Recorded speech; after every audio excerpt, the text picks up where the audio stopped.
Some parents make the mistake of pampering their children. They think they are loving the child, but they end up spoiling them. And if you are one of those parents, either you are already facing some trouble because of it, or the trouble is coming, I assure you. What kind of trouble?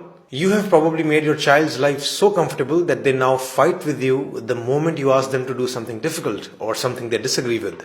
You have given them so many privileges or luxuries that they can't adjust in tougher conditions outside the home. You have perhaps been saying yes to all their demands and now they can't accept a no. They get angry and throw tantrums every time you refuse to fulfill their wish. You have maybe given them so much that they don't even value any of it.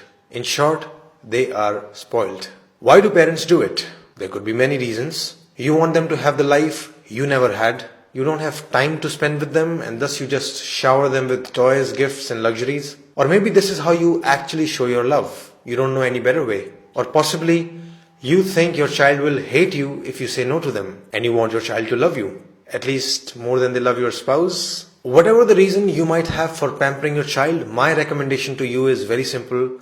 Don't do it. But of course it's not that simple. The problem is complex. You as a parent have a certain level of wealth and resources. What will you do with it if you're not going to let your children enjoy them? And where is the line? Like how much should you give? How much is too much? How much is too little?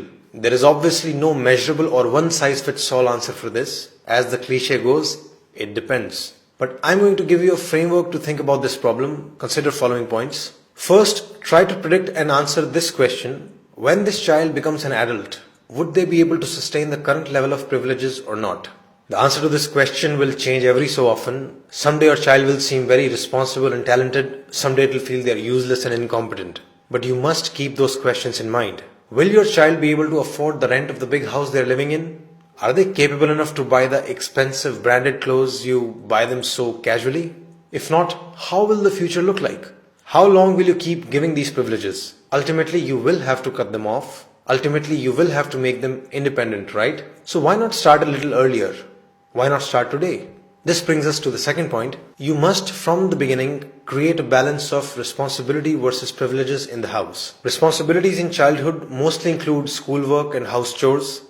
Some other responsibilities could be to remain healthy, maintain decorum in the house, even being respectful to parents, etc. You need to make privileges somewhat conditional on these responsibilities. Essentially, give them a taste of adult life, which is, if you don't work, you don't get the car. Third, ask another question to yourself. Are you giving them resources for their growth or for their pleasure? If you're spending money on your child's music classes, sports classes, books, etc., it's very different from spending money on their toys, gadgets, clothes, birthday parties. Basically, whatever you're spending on them, is it being used by the child to just have more fun, or is it being used to try out a new skill or to become better at something, to explore talents, to start a new project, etc.? The problem would begin when you start spending excessively on their fun without proportionately spending on their talents and growth. So make sure you're investing proportionately in their joys and their talents. Fourth, are you making them grateful towards what you're giving them? If you think, oh, I'll give them everything and then in future the children will love me. Bad news. It won't happen like that. They will most likely take everything for granted. More often than not, you'll just find them complaining about the things they didn't get. So it's your job to make them realize the value of what you're giving them. It's your job to make them thankful for it. It's your job to tell them that millions and billions of people probably don't have the same privileges. They must realize the value of everything you're giving them for free. Like, why spend so much money and time on them only to be hated later? You give them everything and they grow up resenting you and not talking to you? What's the point of it all? Who did you do it for? So gratitude must be taught to them explicitly. And first step there would be to show gratitude to your own parents consistently.